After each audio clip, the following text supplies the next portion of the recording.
হাইকোর্টের নির্দেশে আজ বিকেল 4টে পর্যন্ত এই অবস্থানে যারা বসে রয়েছেন, দীর্ঘক্ষণ ধরে যারা আন্দোলন করে চলেছেন, দীর্ঘদিন ধরে যারা আন্দোলন করে চলেছেন, সেই সংগ্রামী যৌথ মঞ্চের সদস্যরা নাচল লড়াই তাদের নবান্ন বাস স্ট্যান্ডের সামনে আজ বিকেল 4টে পর্যন্ত এই অবস্থান সংগ্রামী যৌথ মঞ্চের।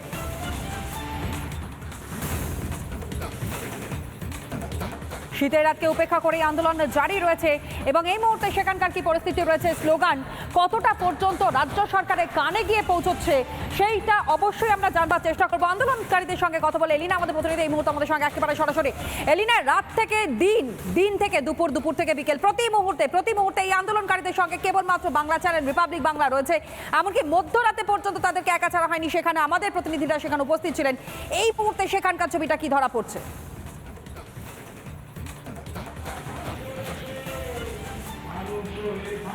একেবারেই তনয়া, দেখো, রিপাবলিক বাংলা তো সত্যের পথে থাকে, রিপাবলিক বাংলা ন্যায্য কথা বলে, রিপাবলিক বাংলা সততার পথে থাকে, এমনটা জানিয়েছেন নিজেরাই আন্দোলনকারীরা।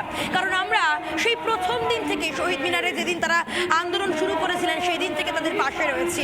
গতকালও আমরা টানা তাদের সঙ্গে ছিলাম, রাতেও তাদের সঙ্গ আমরা ছাড়িনি, তাদের পাশে থেকেছি এবং আজ সকালেও সেই একই ছবি অবশ্যই তুলে ধরবো। এই মুহূর্তের ছবি দেখাই, এই মুহূর্তে সংগ্রামী যৌথ মঞ্চের যারা আন্দোলনকারীরা নবান্ন বাস স্ট্যান্ডের সামনে তারা কিন্তু নিজেদের মতো করে স্লোগানিং যেমন চালাচ্ছেন, বিভিন্ন সুরে তারা গান বেঁধেছেন এবং একই সঙ্গে আমরা কিছুক্ষণ আগে দেখলাম দড়ি দিয়ে প্রতীকী প্রতিবাদ, সেই প্রতিবাদও কিন্তু তারা করছেন। কি গান গাইছেন তারা একটু শুনি।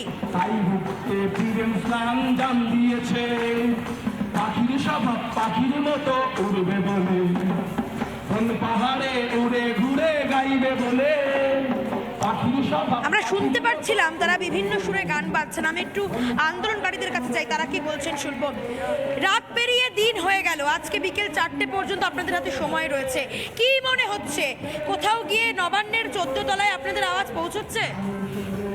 দেখুন, এটা হচ্ছে গণতন্ত্রের আওয়াজ, আন্দোলনকারীদের আওয়াজ। মাননীয় মুখ্যমন্ত্রীর অনেক স্পেশাল ফোর্স আছে, সকলের মাধ্যমে ওনার কাছে খবর চলে যাচ্ছে আমরা কী অবস্থায় আছি, কিরমভাবে ওনার বিরুদ্ধে আমরা আন্দোলন গড়ে তোলার প্রচেষ্টা চালাচ্ছি। আমি আরও অনেকের সাথে কথা বলবো। দাদা, আমরা দেখেছি বারবার প্রথম থেকে আপনি বিভিন্ন সুরে গান বেঁধেছেন, বিভিন্ন সময় বিভিন্ন স্লোগান দিয়েছেন, গতকাল থেকে আপনারা প্রচুর স্লোগান দিচ্ছেন।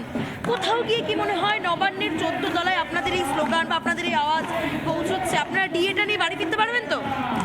আমরা 331 দিন ধরে অবস্থান করছি, মাননীয় আর সময় হয়নি আমাদের কাছে পৌঁছানোর, তাই আমরাই এসেছি নবান্নের উনার ধ্বনিটা পৌঁছে দিতে।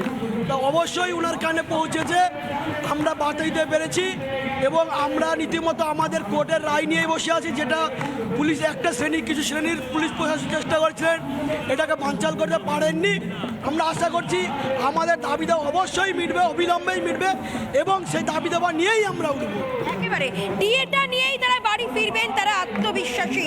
আমরা দেখতে পাচ্ছি এখানে ভাস্কর বাবু রয়েছেন, আমি একটু ভাস্কর বাবুর সঙ্গে অবশ্যই কথা বলবো, কারণ দীর্ঘদিন ধরে তিনি কিন্তু এই লড়াইয়ে নেতৃত্ব দিয়েছেন, তারই নেতৃত্বে এই লড়াই কিন্তু এতটা তীব্রতর হয়েছে।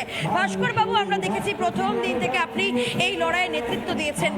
আজকে দাঁড়িয়ে আজকে এই নবান্নের সামনে আপনাদের এই লড়াই কোথাও গিয়ে তো প্রমাণ করে দিল যে আপনারা তো দর্পটা চূর্ণ করতে পেরেছেন। এখন প্রশ্ন হচ্ছে, ডিএটা নিয়ে বাড়ি ফিরতে পারবেন তো? কি মনে হয়?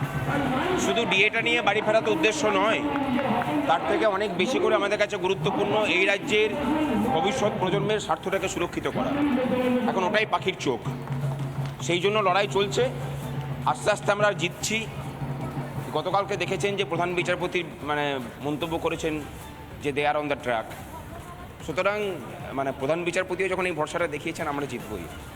প্রধান বিচারপতি ভরসা দিচ্ছেন। আরও একটা প্রশ্ন করব, বারবার প্রথম দিন থেকে সেই শহীদ মিনারের দিন থেকে আজও পর্যন্ত বারবার কটূক্তি ধেয়ে আসে আপনাদের দিকে। বলা হয় আপনারা নাটক করেন, আপনারা কোনো পলিটিক্যাল মোটিভেটেড একটা দল, সংগ্রামী যৌথ মঞ্চ সেইভাবে আন্দোলন করছে। গতকাল ফিরাদ হাকিম বলছেন আপনারা নাকি বাম সমর্থক, তখনকার আপনারা দিনে আরও বেশি ডিএ পেতেন। শোভনদেব বাবু বলছেন আপনারা নাকি কোনো পলিটিক্যাল মোটিভেটেড একটা দল। কেন্দ্র নাকি আপনাদের টাকা রাজ্যকে টাকা দিয়ে দেয়নি, টাকা আটকে রেখেছে, রাজ্য তাই দিতে পারছে না। তো এই কটূক্তিগুলো নিয়ে কি বলবেন? এই আন্দোলনকে এতবার কটূক্তি করা হয়, এতবার আক্রমণ করা হয়। আসলে এই রাজ্যে ওনাদের নাটক দেখতে দেখতে মানুষ এত অভ্যস্ত হয়ে গেছেন না। যেমন ধরুন ধরা পড়লে পরেই বুকে ব্যথা, পেটে ব্যথা নিয়ে উডবান ওয়ার্ডে চলে যাওয়া। তারপর ওনার বাড়িতে যখন তল্লাশি হয়েছিল, আই অ্যাম থিপ, এই নাটকও আমরা দেখেছি। মানে নিজের মুখে এত সুন্দর স্বীকারোক্তি বিরাটবাবু আপনার আগে কেউ করেনি, যে নিজেকে চোর বলে স্বীকার করে নেওয়া। আপনি বলেছিলেন যে তেলা মাথায় তেল। তারপরে যখন আপনার সাম্মানিক বৃদ্ধি হলো বিধায়ক মন্ত্রী হিসাবে, সাংবাদিকরা জিজ্ঞাসা করলে তার কোনো উত্তর দিতে পারেননি। যে নাটকটা বিগত 12 বছর ধরে মানুষকে দেখিয়ে আসছেন, মানুষ এবার বুঝতে পারছে সত্য আর রঙ্গমঞ্চের মিথ্যার তফাৎটা। গোটা রাজ্যটাকে যেভাবে রঙ্গমঞ্চ বানিয়ে কাটমানি নামক পালার অভিনয় করে চলেছেন বিগত 12 বছর ধরে, যার ফলে ক্ষতিগ্রস্ত হচ্ছেন এই রাজ্যের সাধারণ মানুষ, মানে প্রত্যেকটা মানুষ। এবার তার অবসান হবে। আজকে তো আপনাদের 4টে অবধি আপনাদের সময়সীমা বেঁধে দেওয়া রয়েছে।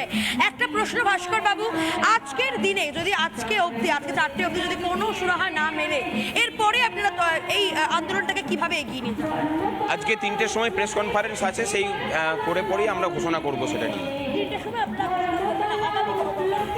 একেবারে ভাস্কর বাবুর মুখ থেকে সরাসরি শুনলাম আজকে দুপুর 3টের সময় প্রেস কনফারেন্স তারা করবেন এবং তারপরে তারা কিন্তু স্থির করবেন আগামী কর্মসূচি তাদের কি থাকবে।